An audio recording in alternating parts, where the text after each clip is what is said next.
Pues bien, tenemos en esta mañana delante de nosotros la constatación de que en el Éxodo 11 al 14, que vamos a leer esta semana, como tenemos la costumbre de seguir el libro en esta nueva etapa, esta semana nos va a tocar leer el capítulo 11 hasta el 14. Es donde vamos a ver de verdad que Israel es un pueblo de fe. Es donde vamos a ver, además, muchas cosas de su historia que son referente de fe también para nosotros. Vamos a ver muchas cosas de su identidad, porque lo vamos a ver como pueblo escogido por Dios. Y vamos a ver cosas en las cuales ellos estaban afirmados. Ellos sabían que eran los herederos de la tierra que Dios había prometido. Lo de las flores y lo de la casa es cosa de algún artista. Yo dibujo peor. Pero gracias por ponerlo y por adornarlo. Nos leía Juan lo que leíamos ayer, en el capítulo 10, una cosa muy, muy curiosa que decían los consejeros de Faraón, capítulo 7, versículo 7, decía: los siervos de Faraón le dijeron a Faraón: ¿hasta cuándo será este hombre un lazo para nosotros? Quedaba poquito para que dejase de ser un lazo. Hasta aquí prácticamente, hasta el libro de Éxodo, vamos a hacer un poquito de repaso. El pueblo de Israel no era un pueblo como tal. El pueblo de Israel que conocemos ahora como nación, que conocíamos en las historias ya de Éxodo, del principio de Éxodo ya, que lo vemos como pueblo, hasta el Éxodo nos ha hablado de familias, de la familia de Abraham, de la familia de Isaac, de la familia de Jacob. Y después lo vemos como que es el pueblo que va a Egipto, porque tienen hambre en su tierra, se va a Egipto a buscar a su hermano casi pequeño José. Y en casa de José, en el palacio donde José vivía, encontraron muchas respuestas a cosas que ellos no entendían bien del todo.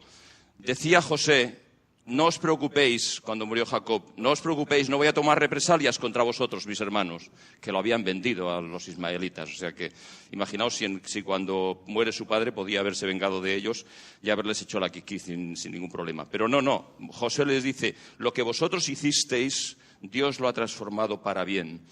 Claro, cuando nos encontramos en el libro de Éxodo, que este pueblo tiene una historia detrás de ellos de 430 años de esclavitud, dices: ¿qué ha fallado aquí? Bueno, ha fallado que Faraón también tuvo descendientes después del Faraón que hizo buenas migas con José. El Faraón que puso a José como segundo de Egipto, como el representante de la economía de Egipto. Bueno, pues este hombre se murió también, y el Faraón que le heredó no era tan amigo de José ya. Y el que heredó al que heredó, pues menos. Y poco a poco José se fue olvidando en Egipto. Y poco a poco se fueron dando cuenta de que allí cerquita de la provincia de Faraón, de donde tenía su reino instalado, cerca de Ramesés, hay un pueblo que está en la zona de Sucot, que está en la península del Sinaí casi. Le está, de alguna manera, saliendo mucha gente. Y se dan cuenta de que es un pueblo muy numeroso y que es un pueblo que realmente tiene convicciones firmes, y que si viene algún enemigo de debajo de África o del norte, de Asiria o de Siria, a atacarles, ¿qué va a hacer este pueblo? Si no se llevan bien ni mal con nosotros, porque en realidad para ellos nosotros somos extranjeros. Y para nosotros ese pueblo también es extranjero. Han venido aquí y se están aprovechando de nosotros, se están aprovechando de nuestras buenas condiciones, de nuestro imperio que hemos construido después de tantos siglos. ¿Se van a liar con los invasores y nos van a anular? ¿Sabéis qué? Vamos a hacer algo que a estos se les acabe la historia. Vamos a empezar a matar a los varones de este pueblo. Eso lo encontramos cuando nace Moisés. Es la primera orden que da un faraón de que el pueblo de Israel está estorbando, y lo que se les ocurre para anularlo es que el hijo primogénito de esas familias y que los hijos varones de esas familias empiecen a desaparecer. Claro, Dios interviene y Dios cambia la historia, y es cuando Faraón les está diciendo, da igual lo que hagáis, vais a ser esclavos, y sois esclavos nuestros y vais a seguir trabajando como yo os diga. Cuando llega Moisés y empieza a decirles que Dios les ha dicho que se quieren marchar de allí, que se han de marchar de allí porque Dios ya no quiere que sigan siendo un pueblo esclavo, nos encontramos con que tiene toda la oposición de Faraón completa y le dice que ¿quién es este Dios? Yo tengo un pueblo, tengo una historia, tengo dioses de todos los colores, todas las estatuas que quiera, todos los lugares para adorar que me dé la gana, pero yo soy el representante de ellos. Soy el Dios máximo. Así que, ¿con quién estás hablando tú, Moisés? ¿Quién es Jehová para venirme a decir que ese Jehová los quiere liberar a este pueblo? No, son mis esclavos y se van a seguir quedando aquí. Pero ¿sabes qué, Moisés? Para que tu pueblo te odie a ti. Mira, les estaba dando hasta ahora facilidades para que hicieran el barro, para hacer los adobes, para hacer las pirámides y para hacer casas. Mira, a partir de ahora, ni eso. Vais a tener que espabilar vosotros y buscaros la paja. Así que el barro está ahí, es la tierra, pero la paja la vais a tener que buscar vosotros. Así que, ¡oh, Moisés, ¿qué has hecho? Si estábamos más o menos bien. Eran esclavos y estaban más o menos bien. Y Moisés les dice, Dios tiene planes para vosotros fuera de Egipto. Y esos planes los va a consumar. Y los va a consumar no de una forma fácil, los va a consumar de una forma poderosa. Claro, poderosa es para nosotros un horror, porque cuando empezamos a leer los capítulos 8, 9, el 10, y leemos también el 11 y el 12, decimos, este Dios es realmente duro, este Dios realmente tiene un brazo bien armado, bien poderoso. Bueno, vamos a ver si lo repasamos. Los hombres que están en la corte de Faraón, los representantes religiosos, espirituales y los economistas del pueblo, le están diciendo, Faraón, que este pueblo está destruido. Déjalos que se vayan. ¿Hasta cuándo va a ser este hombre un lazo para nosotros? Bueno, este hombre va a dejar de ser un lazo a partir del capítulo 11, que es cuando empezamos la lectura ya de este nuevo ciclo, de esta semana que vamos a empezar. Israel es un pueblo referente de fe, casi nada. Cuando Moisés se acerca a ellos y les dice, les dijo Jehová a Moisés, capítulo 11, verso 1, una plaga traeré aún, después de las 9 que ya ha traído, aún una más, la 10ª, y una plaga aún traeré sobre Faraón y sobre Egipto, después de la cual él os dejará ir de aquí. Y seguramente os echará. Daos cuenta de la contundencia que tienen estas palabras, ¿eh? Seguramente os echará de aquí del todo. Pero vamos a ver si nos vamos a ir de rositas, después de 430 años de estar sirviendo a los egipcios, ¿nos vamos a ir de rositas? No, Moisés pone una condición, fijaos, que se la pone Dios, ¿eh? Habla ahora al pueblo y que cada uno pida a su vecino y cada uno a su vecina alhajas de plata y de oro, y Jehová dio gracia al pueblo en los ojos de los egipcios. La gracia que les dio es el miedo, el terror que tenían de que les pasase algo más horroroso todavía de las 9 plagas que ya las habían pasado. Pero lo debemos entender también como un salario de los esclavos. Los esclavos no merecen salarios, ¿no? Pero es que este pueblo de Israel no llega a Egipto como esclavo. Este pueblo de Israel, esta familia de israelitas, los 70 israelitas que entraron en Egipto, entraron como amigos. Entraron como hermanos del segundo de Egipto. Señores, si queréis que trabajen para vosotros, tendríais que darles un sueldo, es lo justo. Pues se lo está tomando Dios. Con las 10 plagas se lo toma.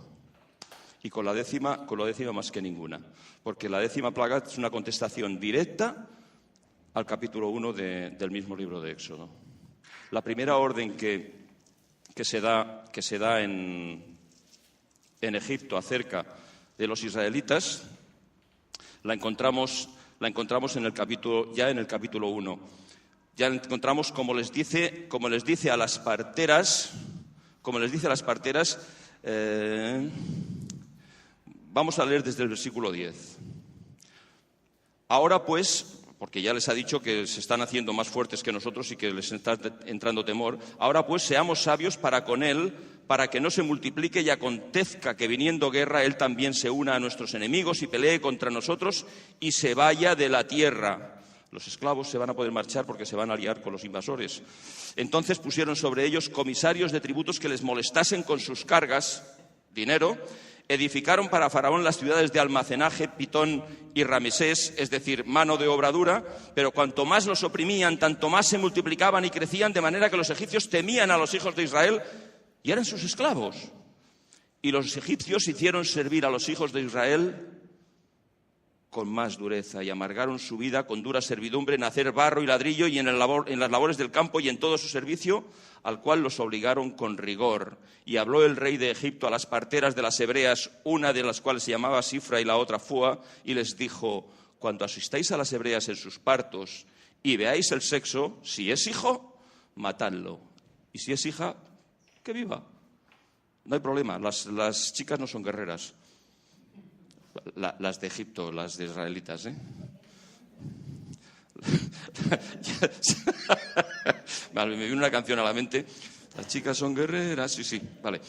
Pero las parteras temieron a Dios y no hicieron como les mandó el rey de Egipto, sino que preservaron la vida a los niños. Y gracias a ello Moisés fue liberado. Capítulo 7 y versículo 7. Volvemos a él, si os parece.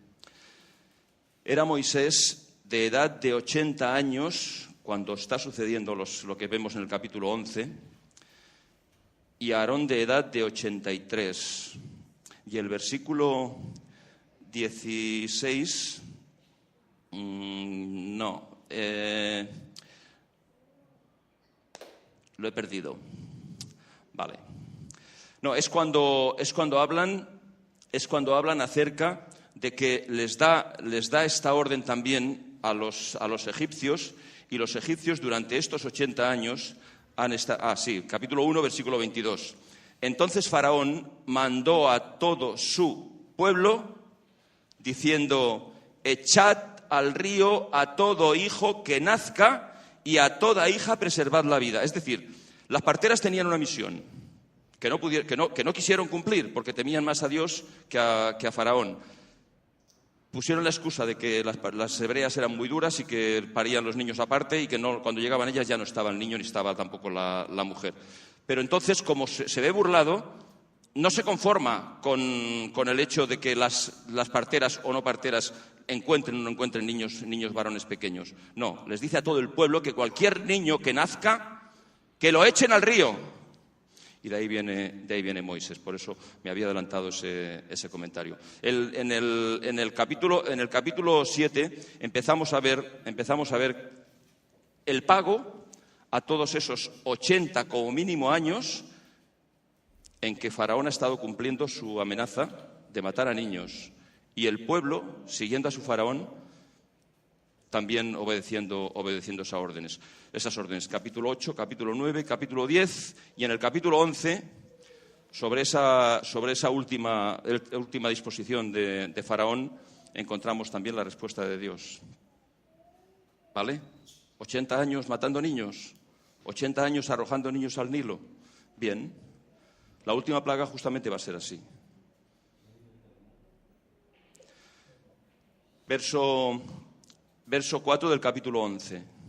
Dijo pues Moisés: Jehová ha dicho así: a la medianoche yo saldré por en medio de Egipto, y morirá todo primogénito en tierra de Egipto, desde el primogénito de Faraón que se sienta en su trono, hasta el primogénito de la sierva que está tras el molino, y todo primogénito de las bestias. Y el clamor que habrá en Egipto será tal que se ha denominado a esta 10ª plaga, se ha denominado el golpe. O sea, algo tremendo que van a recibir, que recibieron en aquella época de la historia los egipcios. Porque la mano de Dios decidió que ya era tiempo de que su pueblo fuera libre y fuera de verdad, a partir de entonces, un pueblo de fe. ¿Cómo llega el pueblo de Israel a la fe?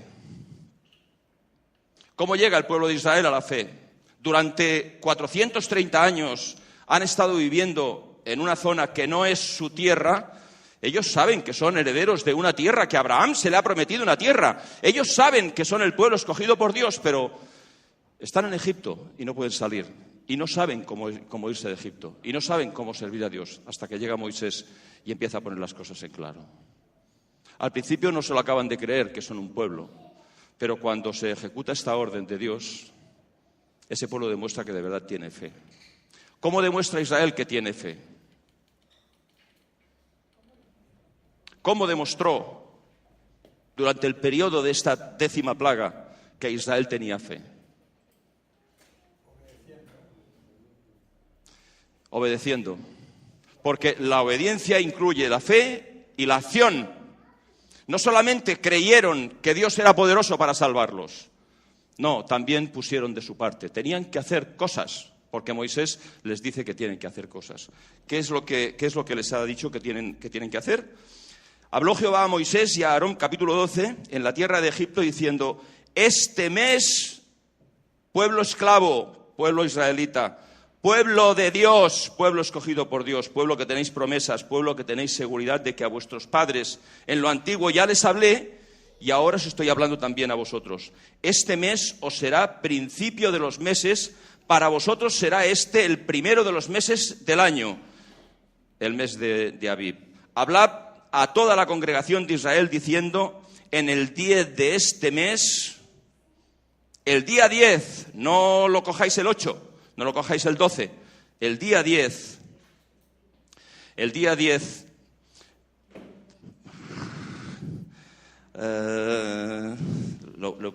de este mes está en medio del versículo 3.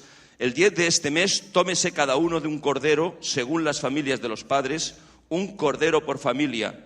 Mas si la familia fuere tan pequeña que no baste para comer el cordero, entonces él y su vecino inmediato a su casa tomarán uno según el número de las personas, conforme al comer de cada hombre haréis la cuenta sobre el cordero. Pedro, ve tomando nota que hay que comprar más o menos la carne justa, no demasiada para empapuzar a los hombres el día que nos vemos en casa de Manel, ¿vale? O sea, hay que controlar la comida, ¿vale? El animal será sin defecto, macho de 1 año, lo tomaréis de las ovejas o de las cabras y lo guardaréis hasta el día 14. 4 días lo tendréis guardado. A ver, es que estamos hablando de corderos para un mínimo de... número, va. ¿A quién se le ocurre un número de esclavos? ¿Cuántos habrían, más o menos? Va, Clara, ¿cuántos habrían? ¿Cómo? ¿Millones de qué? De personas. Bueno, acabas de exagerar has acabado de exagerar un pelín. No habían millones. Israelitas para que podrían caminar por ellos mismos sobre 600.000. Pero habían más esclavos de otras naciones y habían otras gentes, incluso egipcios, que también lo practicaron. Lo veremos después cuando leamos al final el efecto de esta Pascua. Nos harían falta un mínimo de 15.000 corderos. Mucho cordero, ¿eh? Para alimentar a más o menos casi 1 millón de personas. Echarle corderos, ¿eh? Bueno, pues 4 días les da para conseguirlos y al cuarto día lo guardaréis hasta el día 14 de este mes y lo inmolará toda la congregación del pueblo de Israel entre las 2 tardes y tomarán de la sangre y la pondrán en los 2 postes y en el dintel de las casas que lo han de comer. Y aquella noche comerán la carne asada al fuego y panes sin levadura, con hierbas amargas lo comerán. Ninguna cosa comeréis de él cruda, ni cocida en agua, sino asada al fuego, su cabeza con sus pies y sus entrañas. Ninguna cosa dejaréis de él hasta la mañana, y lo que quedare hasta la mañana lo quemaréis en el fuego, es decir, que no quede rastro de ese cordero para que se pueda aprovechar de otra forma. Lo comeréis así. Fijaos, cosas muy, muy curiosas, muy... con los pies ceñidos, preparados con vuestros calzados, es decir, preparados para salir, porque en esta noche, que va a ser el principio de los meses de los años, yo voy a actuar, pero vosotros habéis preparado los corderos, vosotros habéis cogido la sangre y la habéis pintado en los dinteles de las puertas y en los postes de las casas. O sea, pintadlas por fuera. Sacad de la sangre, sacad una brocha y pintad por fuera. Y decídselo a todo el mundo que lo haga. Porque el que no lo haga, el primogénito de esa casa, el heridor lo fulminará. Van a morir como justo pago, como justa venganza a lo que los egipcios han estado haciendo durante un mínimo de 80 años.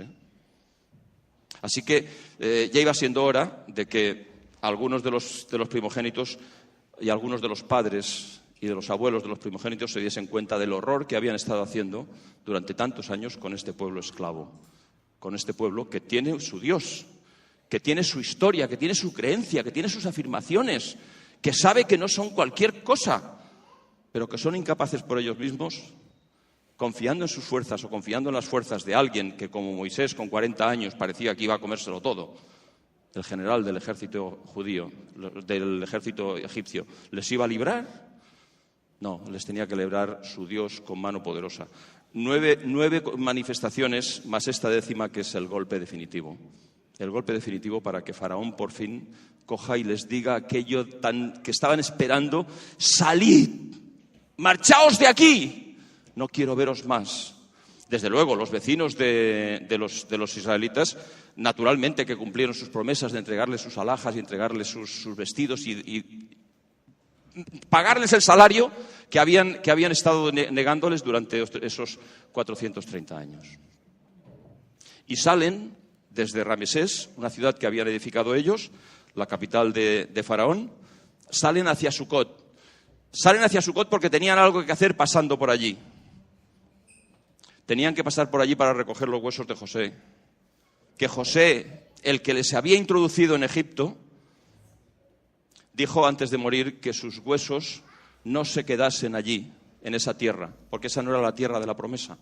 La tierra de la promesa era Israel, era su Palestina, era la zona donde Dios le prometió a Abraham que esta tierra será tuya y de tus descendientes. Y desde aquí seréis luz para las naciones. Ese pueblo tenía un propósito para Dios, que volviesen otra vez a su tierra, y les está sacando con mano poderosa, con mano total. Cuando encontramos esta situación de esta obra, de esta obra de fe, de estas obras de fe, los israelitas no están haciendo las cosas por casualidad, las están haciendo porque la persona que Dios ha escogido se las está diciendo. Y se las está diciendo de parte de Dios. Y de parte de Dios tiene el propósito de sacar a ese pueblo, pero tiene el propósito de que ellos se impliquen en la salida. Con la fe. Por la fe. Abraham fue justificado delante de Dios por la fe. Este pueblo es justificado delante de Dios, delante de los egipcios, delante de la historia, también por su fe.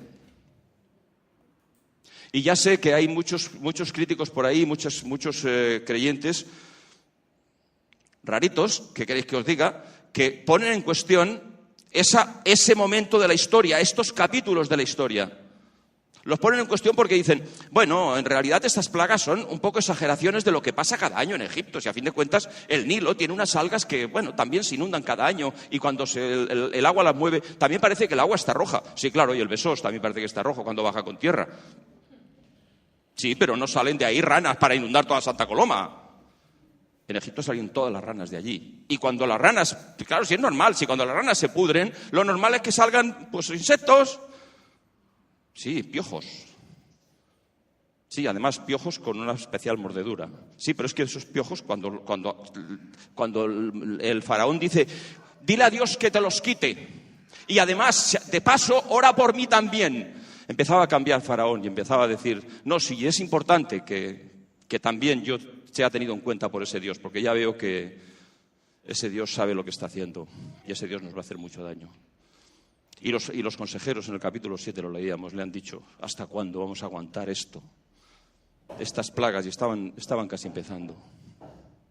Bueno, pues nos damos cuenta de que el propósito de este Dios es demostrar que aunque esas cosas naturales se sigan produciendo en Egipto de una forma inverosímil, casi que no se dan cuenta los habitantes, él las sublima, pero lo que es grandioso del tema es que cuando Faraón le dice a Moisés, vale, dile a Dios que pare porque sí, os voy a dejar salir.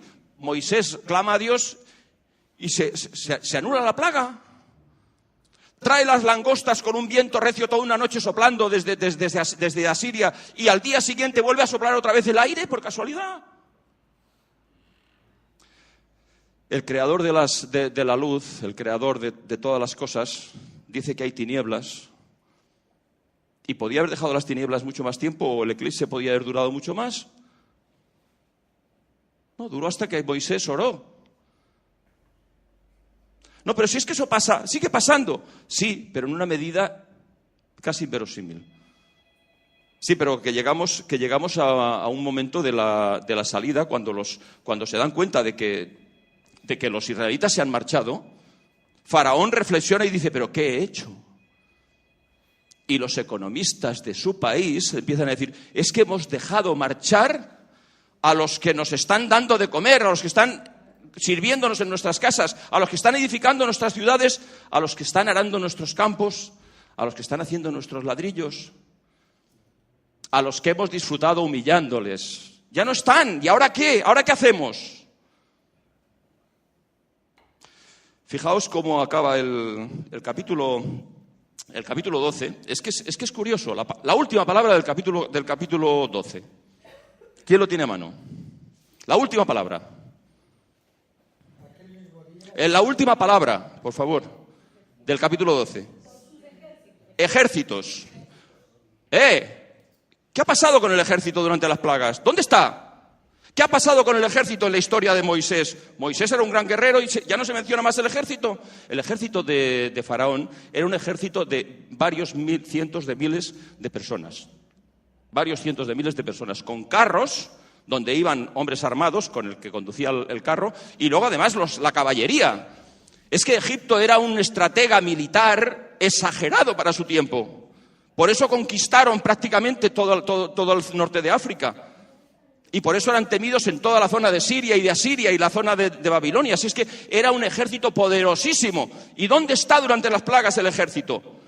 Aquí cuando hay una catástrofe de cualquier tipo, enseguida decimos, la policía, la Guardia Civil y el ejército están ayudando a las personas, ayudando a las gentes en los grandes terremotos. Y aquí el ejército no aparece.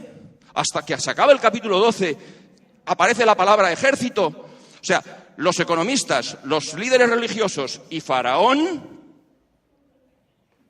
están en medio de todas las plagas. Y el ejército solo está cuando han acabado las plagas y cuando los israelitas se han marchado.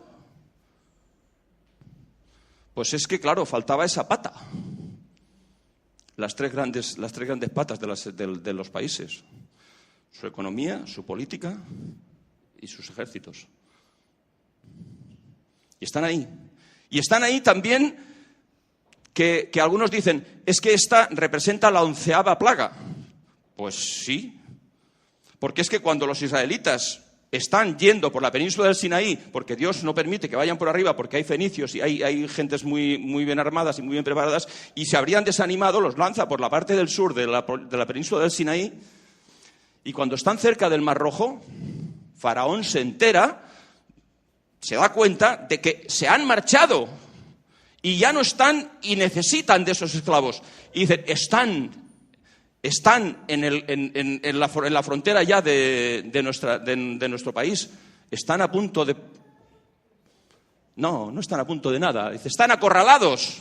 Su Dios es un Dios que es un estratega militar horroroso, porque los mete en medio de un mar, a la playa, en la playa prácticamente de un mar, donde no tienen salida. Si van hacia el norte, los fenicios se los van a comer.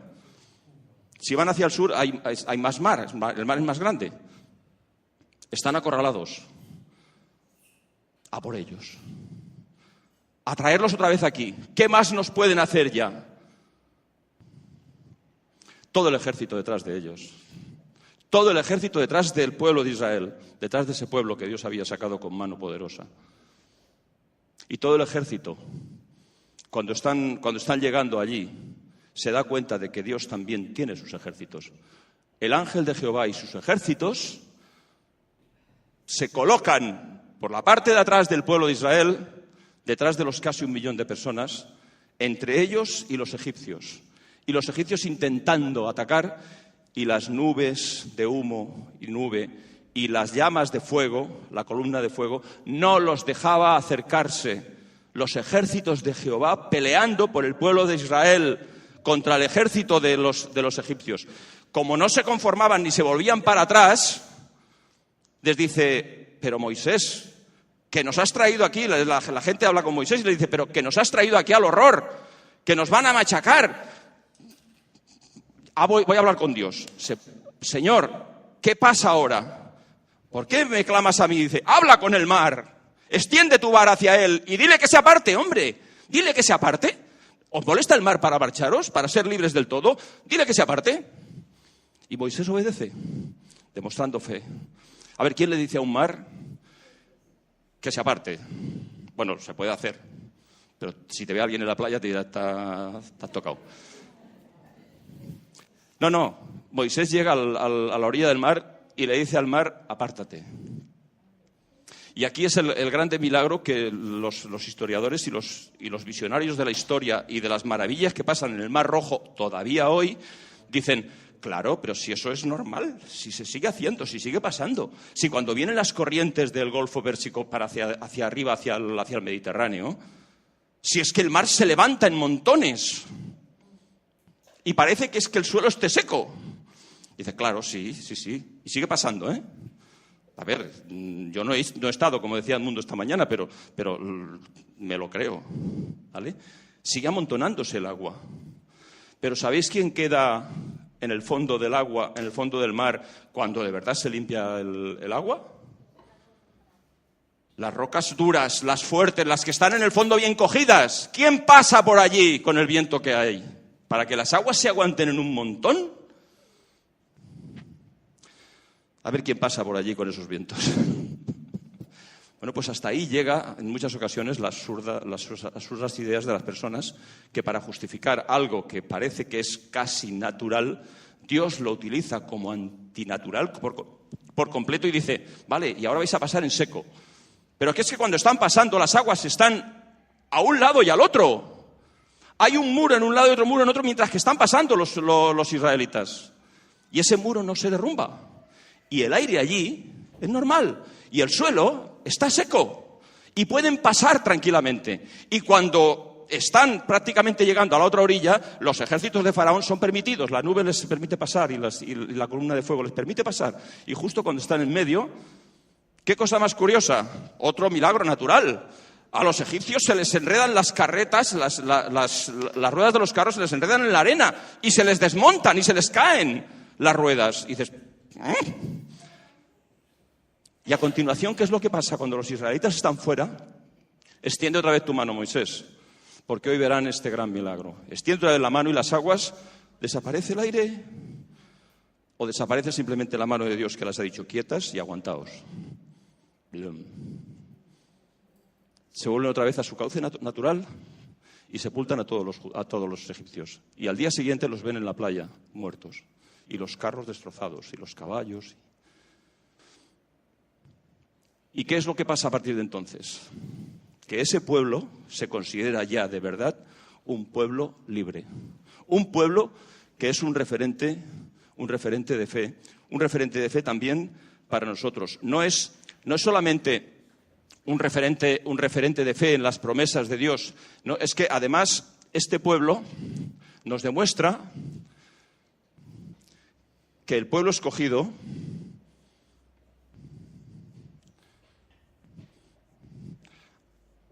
ha variado. Ha variado de nacionalidad, ha variado de lugar. Porque hemos visto que los israelitas tenían que tomar un cordero para tomarlo en señal de obediencia a Dios, ¿no? ¿Vale? Juan dice que cuando Juan Bautista está predicando, les dice a los que estaban presentes, les dice Juan 1, 26, 29 creo que es, he aquí... Anda, El Cordero de Dios que quita el pecado del mundo, el Cordero de Dios que libera, que liberta. El Cordero es lo que los israelitas hicieron. Pues mira, el referente de fe en cuanto al Cordero ha variado, porque el Cordero de Dios que quita el pecado del mundo ya no es el Cordero sacrificado en Israel para nosotros, sino que es el Cordero de Dios que vino a buscar y a salvar lo que estaba perdido. Son referencias claras a Jesús. La obediencia es lo primero que nos demanda el Señor cuando recibimos el mensaje del Evangelio. Recibes a Cristo como tu Salvador, y leía Gustavo esta mañana en el libro de los Hechos de los Apóstoles, los que recibieron la palabra de Dios, recibieron al Señor Jesucristo como su Salvador, ¿qué hacían? ¿Qué? ¿En qué? ¿Con qué? ¿Qué hacían? ¿Cómo obedecían? Sí, que eran bautizarse. Anda, pues mira, es otra promesa nuestra. Los esclavos fueron bautizados en el Mar Rojo, pasando las aguas, pasando la prueba de fe definitiva, pasando la plaga definitiva contra los egipcios. Se dieron cuenta de que a partir de ahí eran libres. ¿A partir de cuándo nos sentimos libres las personas que recibimos a Jesucristo?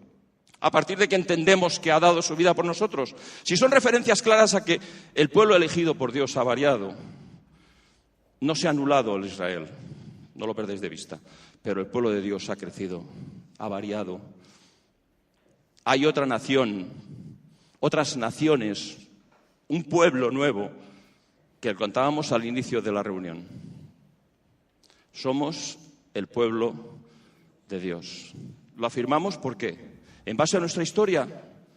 No, en base a la historia que Dios nos muestra en su palabra, la historia de nuestro Jesús dando su vida por nosotros. Nos damos cuenta de que tenemos ahora una herencia, herederos de la tierra o herederos